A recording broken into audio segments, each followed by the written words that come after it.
Hi, my name is Melissa Daniels and I have strabismus.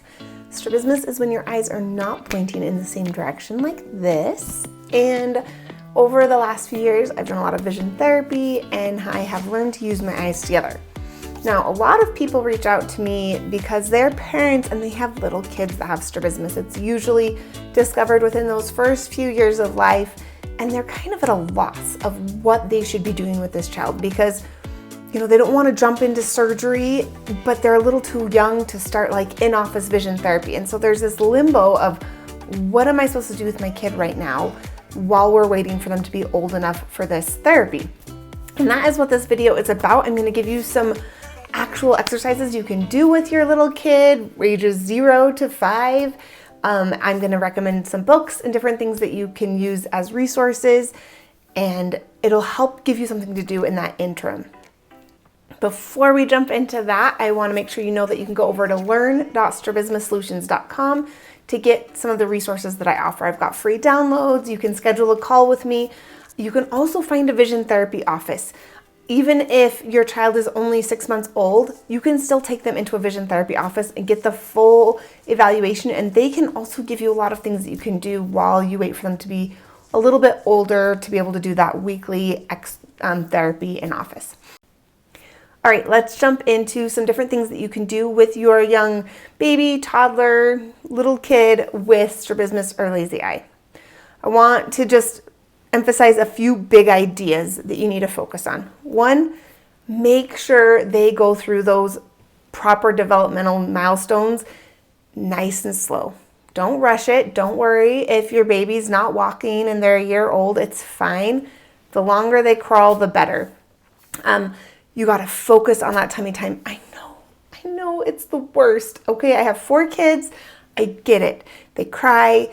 My babies did. They did not like tummy time. There are certain things that you can do to make it a little better, and we'll get into that. But just know that those developmental milestones are actually really, really important. Because they've got this developmental problem with their eyes and brain communicating properly, they're going to be more likely to struggle with some of those developmental milestones. And so really working on pushing that, getting a book like Active Baby Healthy Brain. This book is amazing. I'll link it in the description. So many ideas on how to help your child with different, not really exercises, but exercises and activities that you can do with them to help them meet those milestones and then knowing what they are. So that to me is number 1, make sure that happens. Number 2 is just teaching them that they are in control of their body. I know this seems obvious, but a lot of times, you'll see an adult with strabismus or a little kid with strabismus, and they're kind of like, oh yeah, this just happened. They don't, if they pick this up, they're like, oh yeah, my hand picked it up. But it's not like, oh, I told my brain to move my arm and pick up that cup. And they're not going to say that, but there's this feeling with strabismus where you're just kind of looking at the world and observing it, not really participating in it. And so the more that you can help them get some autonomy over their own body and what they're making their body do, can you make your arm go to the side? Can you make it come in? Can you make it go over here? And using language that is saying, oh, you did that. You jumped over this stick, or you moved your eyes to the side and then back at me. Wow, you did that. Just giving them some autonomy, helping them take some responsibility for what they're doing. And I know that seems silly, but I promise this is huge. And so just with anything that you're doing with your child, helping them learn how they are controlling their body in everything that they're doing, and just using that language is going to make a big difference, especially setting up that stage. And then last is just a focus on, with strabismus, a lot of times you've got that collapsed periphery because the eyes aren't really working together, and so they might go to tunnel vision because it's a little easier to get around in the world.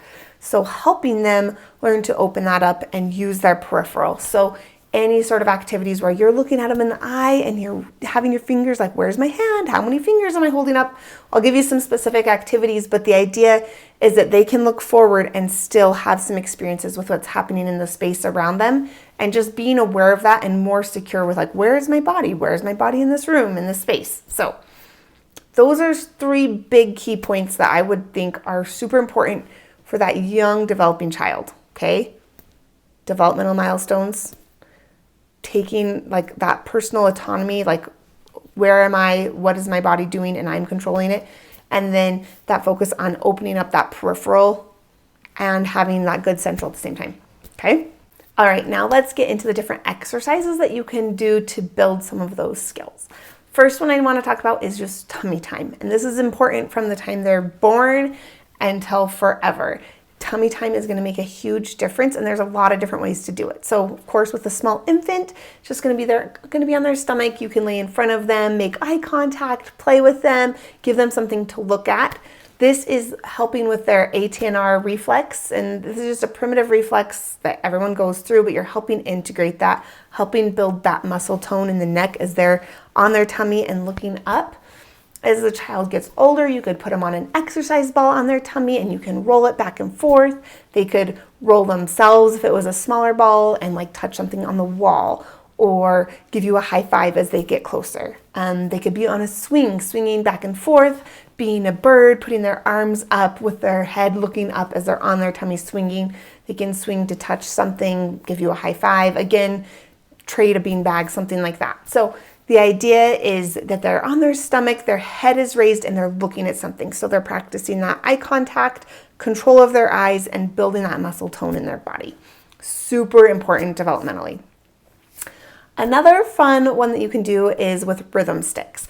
And rhythm sticks, I mean, there's 1,000,001 things that you can do with these. All of it's fantastic. Building rhythm, you can do it to songs and rhymes, all of that.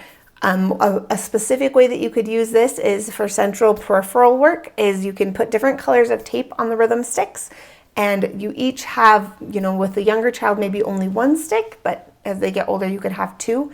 And you can tap it on the ground, and then you can tap them together and say, okay, this time we're gonna match yellow to yellow. Okay, this time we're gonna match red to red, now blue. And so you can call it out, and they have to keep eye contact with you while matching those sticks in the peripheral. This can be really fun. There's so many different ways that you can be creative. A lot of these are activities that you might already do, but you're just giving them a little bit of a cue, like, hey, can you keep looking at mommy? Keep looking at mommy. Well, and now can you hit the yellow? Oh, you're using your magic side vision. They like to call it their magic vision. And when you can tell them, like, you can look at mom and see mom, but you can also see what's happening out here. So anything you can do to stimulate that periphery. And of course, when they're really little, they're gonna have to look, and that's okay. If you have a child that likes to go really fast, you can say, okay, we're gonna do it really fast this time, and now we're gonna go slow like a snail. So that's learning that body muscle control, learning like you can make your arm go slow and you can make your arm go fast. They usually wanna go fast first, and so just let them go as fast as they can and say, now we're gonna go as slow as we can. So that's just a way to, again, you're developing that like body control for them, helping them get some like self-awareness of where they are, what they're doing, and developing peripheral vision. Another fun one is you can get a balloon. White balloon is, well, it doesn't actually matter what color, but blow up the balloon, and then you can have them color on it with a marker. I would say like encourage them to do like different shapes so that they're kind of spread out, or you can use stickers and just stick different fun stickers on there.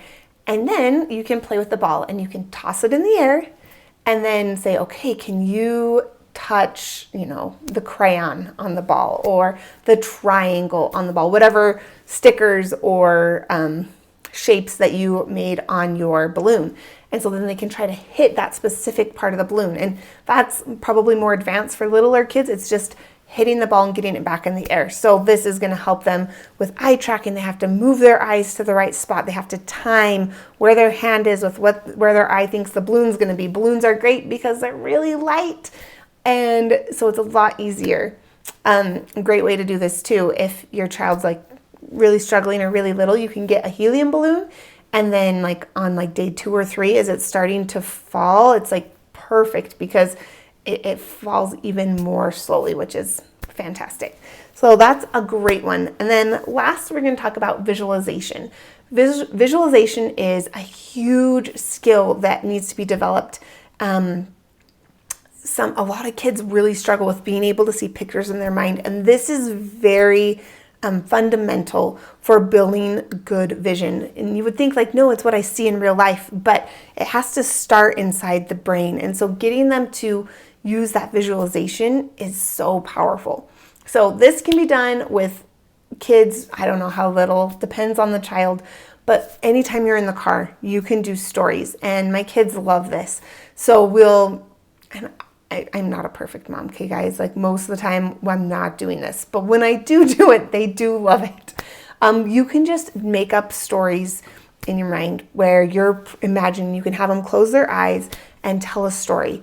So one example is that we always will say, we went outside and all of a sudden I was a squirrel and I decided to climb up the tree. And as I was climbing the tree turned pink. And then, is your tree pink? And the kid can sometimes like, no, my tree's green. And it's like, can you make it pink? And so you're trying to get them to manipulate what they're seeing in their mind. And okay, now there's a hole in the trunk. How big is the hole?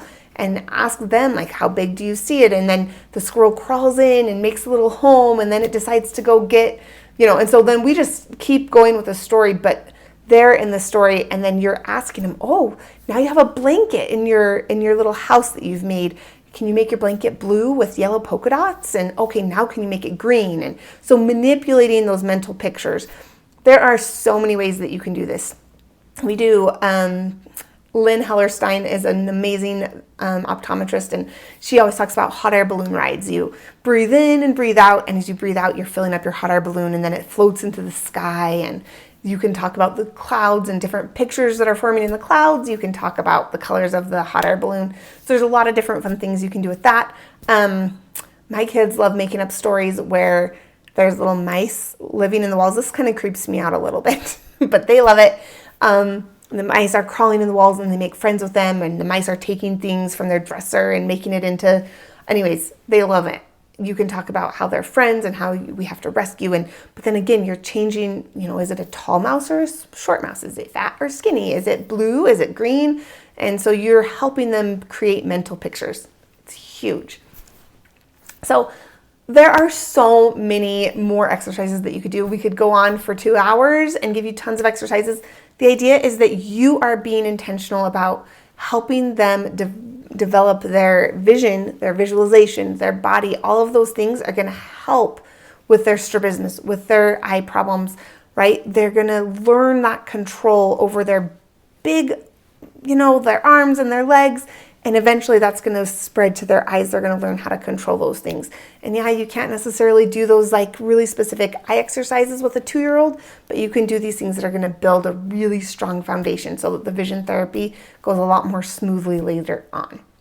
If you have more questions, go over to learn.strabismussolutions.com, and I will see you in the next video.